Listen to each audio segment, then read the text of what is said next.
Having seen, did you review the game already? Or, yeah. And what did you see that you liked and didn't like? Just the activity level at both ends. You know, on defense we were flying around and we were helping and we were really connected. And offensively, I thought everybody was attacking, drive and kick, but taking care of the ball at the same time, just making simple decisions. You didn't see any crazy turnovers. You saw a determined attempt to get a good shot every time down the floor. And so it was a really good night for us. Kevin had said that he got rolling because you ran more plays for him. Was it that dramatically different than a normal night as far as that? We added a couple of sets for him and probably called some more plays for him. I think that's probably what he was referring to. And you know, he's a guy who's capable of getting going anytime he wants. You know, we obviously want to get him the ball in positions to score. The beauty of Kevin is that he can score even if the play's not called for him. And I thought last night it was kind of a combination. He was super aggressive, and we tried to make a point of getting him the ball too. Were you pleasantly surprised that you guys were able to bring Gavon back last summer? Yeah, I mean I was terrified all last year after we denied the option that we were going to lose him, because I thought he was great last year, but it was a bad free agent market for the players last summer, and people just didn't have money.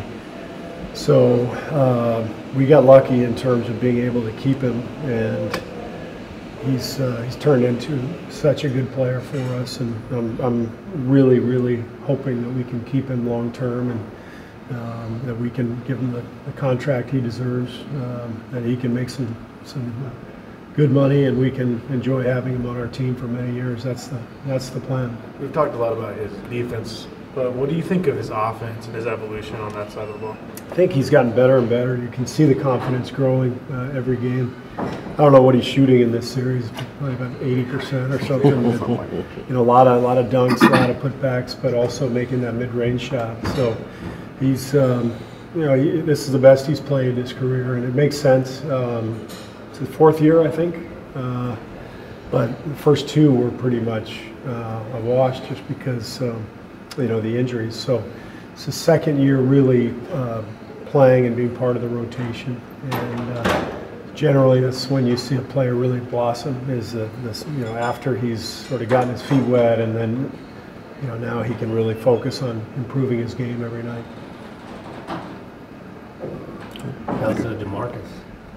DeMarcus is home. He's not on the trip, and you know, obviously, it's just not an easy thing for anybody to go through an injury that like he did last year, and then to get re-injured at the beginning of the playoffs.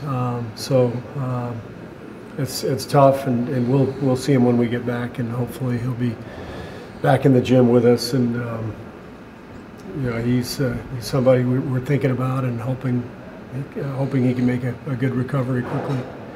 Were you happy to see that tag rescinded? Yeah. I mean, one of the things that worries me is that there's so many double techs being called to try to calm things down, but we're going to get hurt by that with the overall, you know, 7 technical rule being a suspension. So that's helpful, but you can't have it both ways. You know, you can't just call a double T every time to keep the game in control, but then penalize the team that plays a lot of playoff games, and end up those things start adding up. And I think the league did a good job of recognizing that, you know, both Kevin and Jermichael were incredulous, because they were actually laughing. They were talking a little trash, but that's part of the game, you know. So I think the league did the right thing. You had said going into the playoffs that in the playoffs, referees let you play a little bit more, and that cost me. Last night there were like 53 fouls called last night. Is that just the crew you got, or? No, I think the league is making a point of not turning this into a wrestling match, and they set a tone last night. There were 4 fouls called in the first minute and a half or so, and you know, I think it's helpful for us because we play more off the ball than probably anybody in the league. And usually what happens in the playoffs is your off-ball cutters end up being grabbed and held, and the referees don't call that. So if they are calling that stuff, it's good for us, and then we have to adapt at the other end and still defend, be physical, but without too much contact. And that's an area we've got to get better. We need Steph to stop reaching, and we need everybody to stay engaged without grabbing and holding. And the league's trying to enforce that, and like I said, it's good for us. Did you guys call attention to some of the stuff that Patrick was doing in the first couple of games of the league? No, we never said anything to the league. We just, in the game, Doc and I are always on the officials trying to help our guys out, just like every other coach. But there hasn't been any contact with the league on that. Is this the best place you've seen Andre in physically in a while? He's been amazing. Andre was tremendous last night, and I said in the film session, to be 35 again. And my son said, "No, I saw you at 35, Dad. It wasn't that great." And he's right. But to be Andre at 35, he just keeps himself in such great shape, and he's had a great year. And this is who he is. Tremendous defensive player, incredibly smart. He's as smart a player as I've ever been around at both ends. And that's one of the reasons he fits our team so well. We've got weapons everywhere. We're a good defensive team, and he's in the middle of all of that at both ends. But he helps his teammates. He makes everybody around him better because of his awareness and his knowledge. And it's a joy to watch Andre play. You pretty much matched his minutes last night with those of Lou Williams, that by design. Yeah, but that's generally the pattern that each team has anyway. Mm-hmm. Andre usually comes in mid first, and so we had a few minutes there in the second quarter where we gave Andre a rest, and when Lou was out there. But we're blessed with a lot of guys who can defend the perimeter. So, Clay was on him a little bit, and Kevin. But I thought all in all our defense was really connected, and we did a good job on their pick and roll, much better than the first two games. So that's got to continue.